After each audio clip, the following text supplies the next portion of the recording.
வணக்கம் நண்பர்களே. அதாவது தமிழ்நாட்டில் பொருளாதார முடக்கம் ஏற்படுற ஒரு அபாயம் இருக்குது. அமைச்சரவையை சாடிய முதலமைச்சரை சாடிய அண்ணாமலை அவர்களை பற்றி தான் இப்போ ஒரு சின்ன தகவல் பார்க்க போதும்.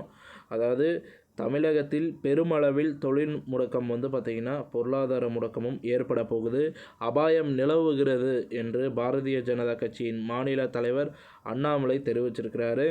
இது குறித்து அவர் வெளியிட்டுள்ள பதிவில் பார்த்திங்கன்னா என்ன குறிப்பிட்டிருக்கிறாரு அப்படின்னு பார்க்கும் பொழுது, தமிழகத்தில் பெரும்பளவில் பார்த்திங்கன்னா தொழில் முடக்கம் மற்றும் பொருளாதார முடக்கம் ஏற்படும் அபாயம் நிலவுகிறது. ஆனால் தமிழக முதல்வர் பார்த்திங்கன்னா மு.க. ஸ்டாலினும் மற்ற அமைச்சர்களும் இது குறித்து எந்த கவலையும் இன்றி திரைப்படங்கள் பார்ப்பது, அதற்கு விமர்சனங்கள் எழுதுவதிலும் மும்முரமாக உள்ளனர் என்று அதை குறிப்பிட்டுள்ளார். அதனை பாரதிய ஜனதா கட்சி தமிழ்நாடு பார்த்திங்கன்னா தமிழ்நாடு என்கின்ற ட்விட்டர் பக்கத்தில் வெளியிட்டிருக்கிறாரு. தமிழ்நாடு முதல்வர் மு.க. ஸ்டாலின் மற்றும் அமைச்சர்களை விமர்சனம் செய்து ஒரு போஸ்ட் ஒன்று போட்டிருக்கிறாரு பாரதிய ஜனதா கட்சி மாநில தலைவர் அண்ணாமலை அவர்கள். அது மட்டும் இல்லாமல்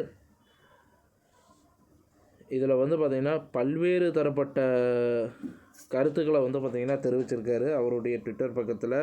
ஸோ தமிழ்நாடு அரசு பார்த்திங்கன்னா தூங்குகிறதா அப்படின்ற ஒரு கேள்விகள்லாம் ஏற்கனவே கேட்டிருந்தார். அதன் பின்பு பார்த்திங்கன்னா இப்பொழுது தமிழ்நாட்டில் பொருளாதார முடக்கம் ஏற்படும் அபாயம் இருக்குது, முதலமைச்சர் என்ன செய்கிறார் அப்படின்ற மாதிரி பார்த்திங்கன்னா விமர்சனம் செய்து ஒரு பதிவை வெளியிட்டிருக்கிறார்.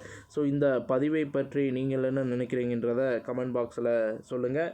இந்த தகவல் பிடிச்சிருந்தால் லைக் பண்ணுங்கள், ஷேர் பண்ணுங்கள், மறக்காமல் சேனலை சப்ஸ்கிரைப் பண்ணி பெல் ஐக்கானை கிளிக் பண்ணி வச்சுக்கோங்க.